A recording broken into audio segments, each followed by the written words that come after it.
Capítulo 8. El poder omnipresente de Dios. Al día siguiente recibí una comunicación a través de la cual me comprometí en una actividad de negocios que requirió todo mi tiempo y atención. La mera anticipación de ello me dio gran gozo y la tomé con mucho entusiasmo. Me llegó una refrescante y activa sensación, una cosa que yo no había conocido previamente en mi experiencia mercantil. En el curso de su progreso, entré en estrecho contacto con un hombre de carácter muy dominante. Su entera actitud en los negocios era salirse con la suya por la fuerza, si fallaba la intriga o se veía contrariado de algún modo. Él solo creía en el poder de su propio intelecto y voluntad humanas, y no tenía conocimiento ni fe en ninguna cosa más. No dudaba en ningún momento en aplastar o arruinar a personas o cosas que se interpusieran en su camino del éxito, y usaba todos los medios para lograr sus propios fines egoístas. Yo le había conocido unos 3 años antes de que la siguiente experiencia tuviese lugar, y en ese tiempo me había sentido casi desvalido en su presencia. Tan prepotente era el sentimiento de dominación que continuamente mostraba. No obstante, supe que su control sobre los demás era solo fuerza, enfocada en la actividad externa, a pesar de mi propia reacción hacia él. Yo estaba algo desasosegado porque comprendí que debería asociarme con él. Inmediatamente busqué un modo de contener con él mediante la aplicación de la ley divina, cuando la voz interna me dijo claramente: ¿por qué no dejas que el magno Dios interno tome el mando y maneje esta situación? Ese poder interno no conoce dominación y es invencible siempre. Yo quedé inmensamente agradecido y dejé completamente todo en sus manos. Encontré a este hombre con 2 más y combiné con ellos en ir a inspeccionar una propiedad minera en un estado distante. Sentí que era una mina muy valiosa. La propietaria era una señora mayor cuyo esposo había fallecido por un accidente en la mina hacía unos meses. Él había dejado las cosas en una situación precaria y nuestro dominante amigo había determinado comprar la mina a su propio precio, no a un precio honesto. Después de un largo viaje por auto, llegamos a nuestro destino cerca de las 2 del segundo día. Nos reunimos con la propietaria, quien comprendí que era una bendita alma, positiva y honorable. Entonces y allí tomé la determinada postura de que habría un arreglo justo y recibiría todo el valor de la propiedad. Ella nos invitó a un almuerzo delicioso y procedimos a examinar la mina. Atravesamos las zonas de trabajo, observamos los túneles, taladros, transmisiones y estaciones. Cuanto más observaba yo, más cierto llegué a estar que había algo raro. La misma atmósfera parecía indicarlo. Yo estaba cierto que se había descubierto una rica vena que no había sido informada a la propietaria. Supe de algún modo que el comprador había colocado secretamente uno de sus hombres trabajando en la mina, con la obligación de vigilar la actividad, y que durante las semanas de vigilancia había ganado la confianza del superintendente. El corazón me dijo que el superintendente era un buen hombre, pero no muy despierto espiritualmente hablando. Mientras estaba hablando con el superintendente, mi ser divino me descubrió totalmente lo que estaba ocurriendo. Un corto tiempo antes, cuando esos dos estaban inspeccionando el trabajo, habían llegado a un lugar donde los barrenos habían abierto paso en la cara de un túnel que conducía directamente al corazón de la montaña. La voladura había dejado al descubierto una vena muy rica de cuarzo portador de oro. El superintendente estuvo a punto de salir corriendo a comunicárselo a la propietaria, pero el espía señaló: «Espera, conozco al hombre que va a comprar esta mina. Si quieres continuar en tu presente posición, no menciones el descubrimiento a nadie. No solo veré que permanezcas aquí como superintendente, sino que habrá $5.000 para ti. De todos modos, la vieja dama conseguirá lo suficiente para mantenerse». El superintendente, temiendo perder su posición, estuvo de acuerdo. En nuestro examen de la mina, llegamos al final del túnel principal y sentí fuertemente que este era el lugar del rico descubrimiento que se había hecho.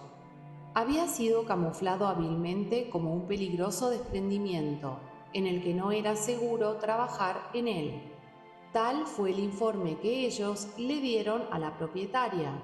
Mientras permanecía en este lugar hablando con los demás, mi vista interna se abrió y vi todo lo que había ocurrido: el rico descubrimiento, su disimulación, la oferta al superintendente y su aceptación. Yo quedé agradecido por haber verificado mi sentimiento previo, pero supe que debía esperar. Retornamos a la residencia de la propietaria y comenzó la negociación. El comprador abrió el tema diciendo: «Señora Atherton, ¿qué espera usted por esta propiedad?». «Yo la vendo por $250.000», replicó ella cortés y gentilmente. «¡Absurdo!», gritó él. «Descabellado, ridículo, no vale la mitad de esa cantidad». Él prosiguió en su vena durante unos momentos, bramando como era su hábito. Este proceder había funcionado muchas veces antes y todavía seguía la vieja línea de actuación. Él arguyó y bramó y finalizó diciendo: «Señora Atherton, usted se encuentra en una posición en la que debe vender. Seré generoso y le daré 150.000». «Lo consideraré», replicó ella, tan acobardada por su actitud de dominación y sus bramidos que comenzó a aceptar sus ideas y a ceder ante su arrogancia. Él vio su vacilación e inmediatamente comenzó a subir la presión de la situación. «No puedo esperar», prosiguió él. «Mi tiempo es valioso. Usted debe decidir de una vez o el trato se anula». Él sacó los papeles de su bolsillo y los colocó sobre la mesa. La señora Atherton miró en derredor, desolada, y yo le hice un gesto con la cabeza que significaba no, pero ella no me vio. El contrato permanecía abierto y ella atravesó la habitación tomando una silla en la mesa, preparándose para firmar. Supe que si ella debía ser protegida, yo debía actuar de inmediato, y yendo hacia donde se había sentado, me dirigí a nuestro dominante amigo.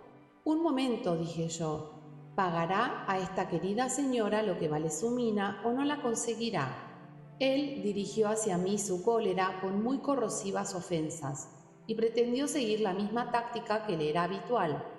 «Me gustaría conocer a quién va a evitar que consiga la mina a mi precio», replicó él. Yo sentí manifestarse un surgimiento en mí del magno poder interno como una avalancha. Manteniéndome inafectado por su andanada de carácter vengativo, y repliqué: «Dios se lo impedirá». Con esta respuesta él reventó de risa, prosiguió ruidosa, cínica e insultantemente. Yo esperé calmado.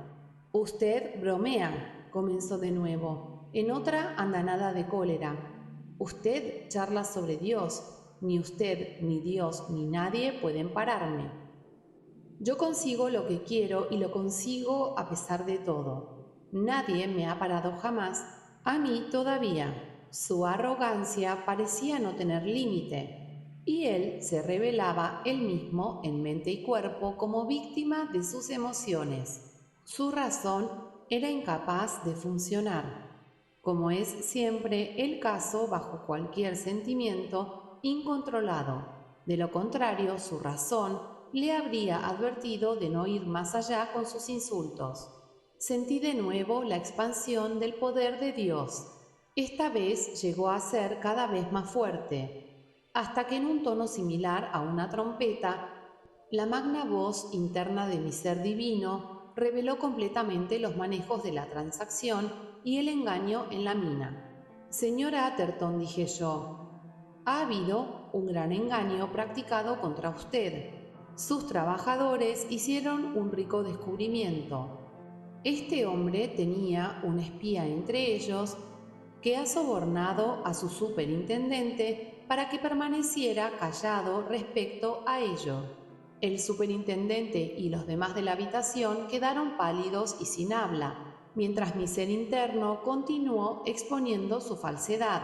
El comprador pareció tomarlo como una emergencia e interrumpiéndome con su cólera salvaje gritó: «¡Miente! Le romperé la crisma por tal interferencia».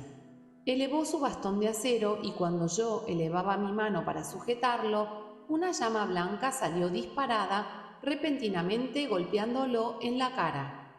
Él cayó al suelo como si hubiese sido golpeado por un rayo. Entonces mi magno ser divino habló de nuevo con toda la autoridad de la eternidad, majestuoso y poderoso. Que nadie se mueva en esta habitación hasta que se le dé permiso. Mi ser externo, no yo por más tiempo, sino Dios en acción, en mí, avanzó hasta donde yacía el hombre y prosiguió: «Gran alma en este hombre, te hablo a ti. Demasiado tiempo has sido mantenida prisionera por este dominante ser personal. Manifiéstate ahora. Toma el mando de su mente y cuerpo. Corrige los muchos engaños que él ha practicado en la presente vida.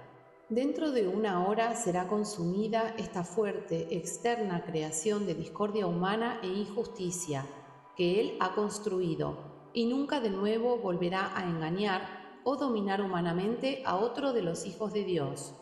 A su ser externo digo: despierta, en paz, amor, amabilidad, generosidad y buena voluntad para todo cuanto vive». Lentamente comenzó a retornar el color a la cara del hombre y abrió sus ojos con extraña humildad. Dios en mí, todavía a cargo, lo tomó gentilmente por la mano y poniendo un brazo por debajo de su hombro, le ayudó a ir hasta una gran y cómoda silla. De nuevo mi ser ordenó: «Hermano mío, mírame». Según elevó sus ojos a los míos, pasó un temblor por su cuerpo y en una voz apenas audible dijo: «Sí, yo he visto, yo comprendo cuán equivocado he estado. Dios me perdone». Él dejó caer su cabeza entre sus manos y ocultó su rostro, silencioso y avergonzado. Comenzaron a caer lágrimas sobre sus dedos y sollozaba como un niño. «Tú pagarás a esta querida señora $1.000.000, continuó mi ser divino, y le darás el 10% de interés en la mina también, porque en el descubrimiento hecho recientemente hay al menos 10 millones en mineral de oro». Con profunda humildad y extraña dulzura contestó él: «Que sea hecho ya». Esta vez él rogó a sus hombres que presentasen los papeles como había sido dicho, en lugar de darles órdenes como era su hábito anterior. La señora Atherton y él los firmaron ambos, completando el trato.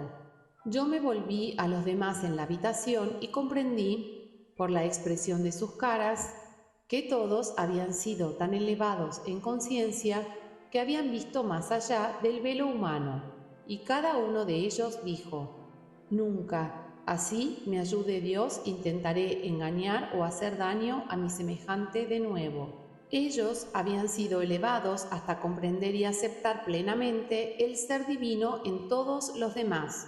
Fue al final de la tarde cuando tuvo lugar esta ocurrencia. La señora Atherton extendió una cordial invitación para permanecer esa noche como invitados y acompañarla a Phoenix por la mañana para registrar los papeles de la venta. Después de cenar esa noche, nos reunimos en la gran sala de estar delante de una cálida chimenea. Todo el mundo quiso saber más sobre la gran ley cósmica de la vida. Ellos preguntaron cómo había llegado yo a entrar en esta clase de conocimiento. Les hablé del maestro Saint-Germain y el modo en el que lo había encontrado. Relaté algunas de mis experiencias en el Monte Yasta y cómo en el curso de nuestra conversación con relación a la gran ley cósmica, él había dicho: «Hijo mío, la gran ley cósmica no discrimina más de lo que lo hace la tabla de multiplicar, si uno comete un error en su aplicación, ni discrimina más que la electricidad, cuando alguien ignorante de la ley por la que se gobierna su uso intenta dirigir su fuerza sin conocimiento de cómo controlarla.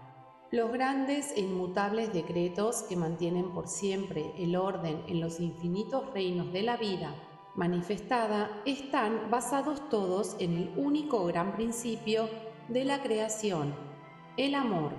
Ese es el corazón, la fuente de todo y el eje mismo sobre el que tiene lugar la existencia en la forma.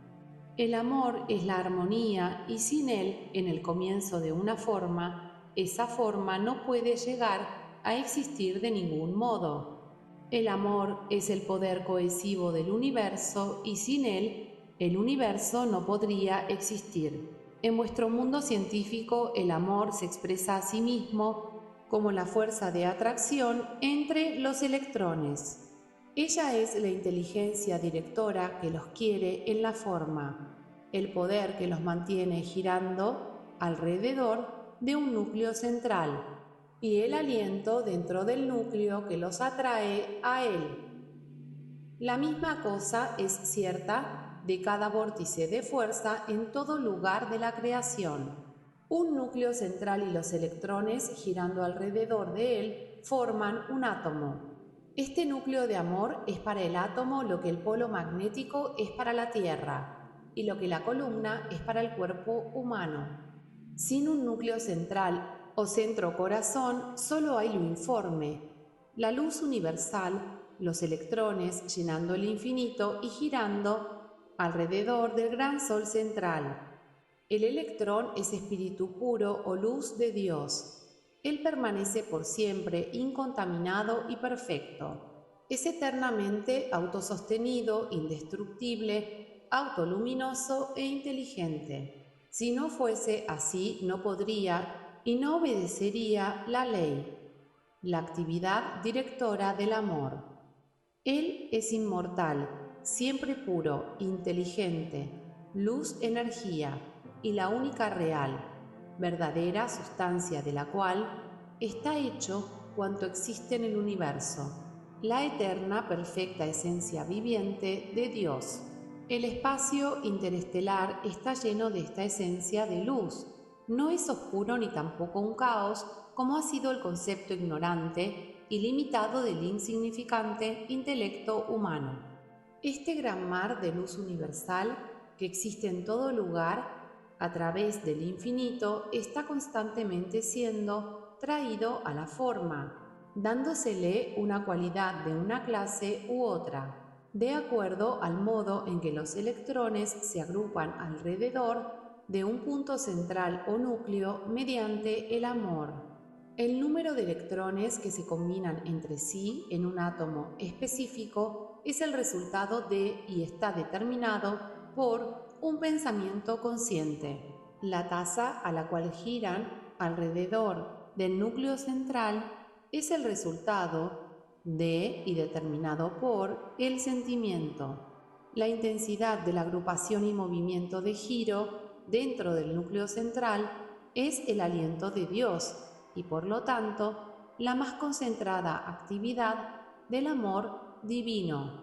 Hablando en términos científicos, sería llamada la fuerza centrípeta. Estos son los factores determinantes que conforman la cualidad de un átomo. De este modo verá que el átomo es una entidad, una cosa viviente y pulsante, creada o traída a la existencia por el aliento, el amor de Dios, a través de la voluntad de autoconsciente inteligencia. De este modo la palabra se hizo carne. La maquinaria que usa la autoconsciente inteligencia para esta manifestación de su ser es el pensamiento y el sentimiento. Pensamientos destructivos y sentimientos discordantes desordenan de tal modo el nivel y tasa de velocidad de los electrones dentro del átomo, que la duración del aliento de Dios dentro del polo se cambia. La duración del aliento es decretada por la voluntad de la consciente dirección que usa esa particular clase de átomo. Si esa consciente voluntad directora es retirada, el electrón pierde su polaridad y se dispersa, buscando inteligentemente su camino de retorno al gran sol central, para repolarizarse él mismo. Allí recibe solamente amor, el aliento de Dios no tiene fin, y el orden, la primera ley, es eternamente mantenido. Algunos científicos han alegado y enseñado que los planetas colisionan en el espacio. Tal cosa no es posible. Si lo fuera, sería tanto como lanzar el entero plan de la creación en el caos. Es realmente afortunado que las magnas leyes de Dios no estén limitadas a las opiniones de alguno de los hijos de la tierra. No importa lo que piense ningún científico, mundano o de otro tipo, la creación de Dios avanza siempre y expresa cada vez más perfección.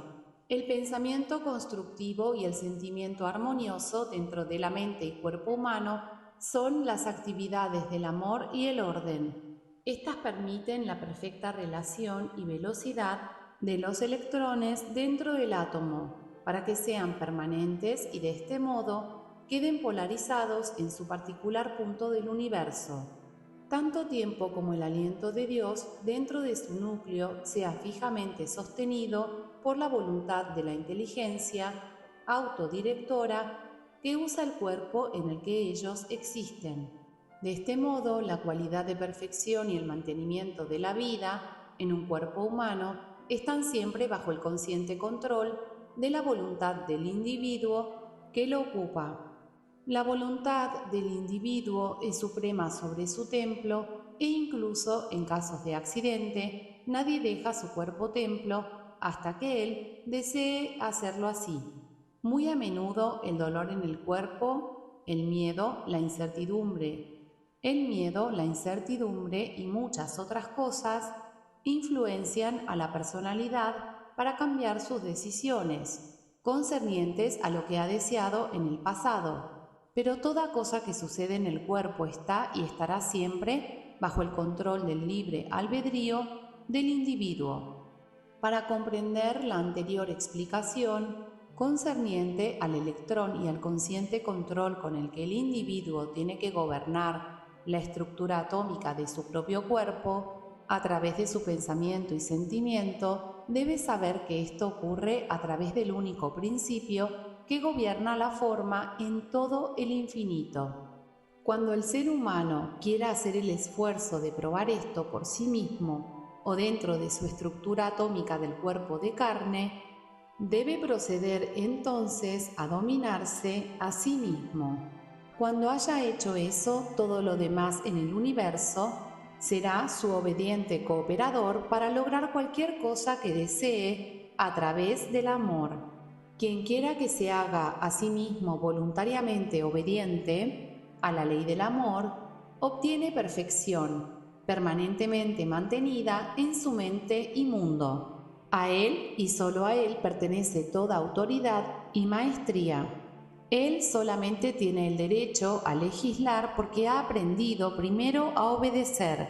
Cuando él ha obtenido obediencia de la estructura atómica dentro de su propia mente y cuerpo, toda la estructura atómica fuera de su mente y cuerpo le obedecerá también. De este modo, la humanidad dispone del poder para elevarse a lo más alto o hundirse en lo más bajo. A través de su pensamiento y sentimiento, cada individuo dentro de él mismo. Cada uno es tan solo quien determina su propio sendero o experiencia.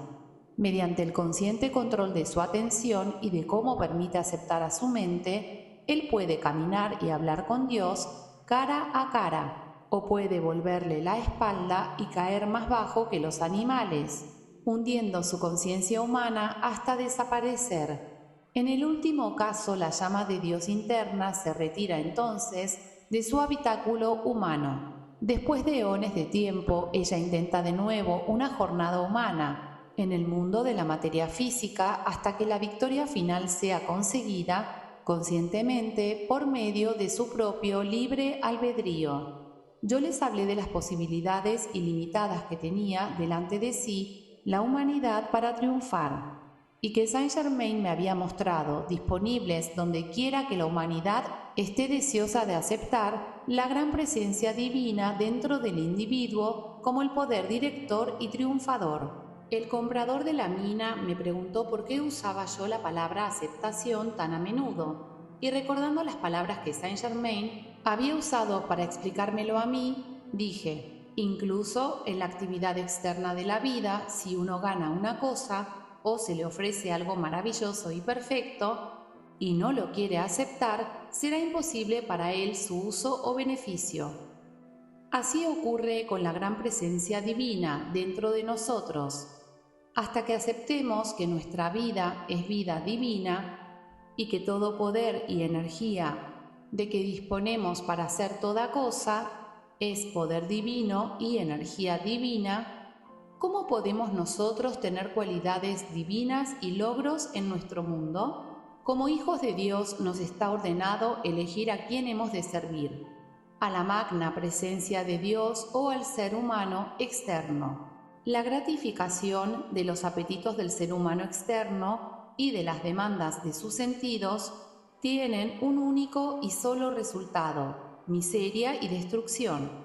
Todo deseo constructivo es realmente el ser divino interno empujando el avance de la perfección hacia el uso y disfrute del ser externo. La gran energía de la vida está fluyendo a través de nosotros constantemente. Si la dirigimos hacia logros constructivos, nos trae gozo y felicidad. Si la dirigimos hacia la gratificación de los sentidos, no podrá haber nada excepto miseria como resultado, porque ella es toda la acción de la ley, una energía impersonal de vida.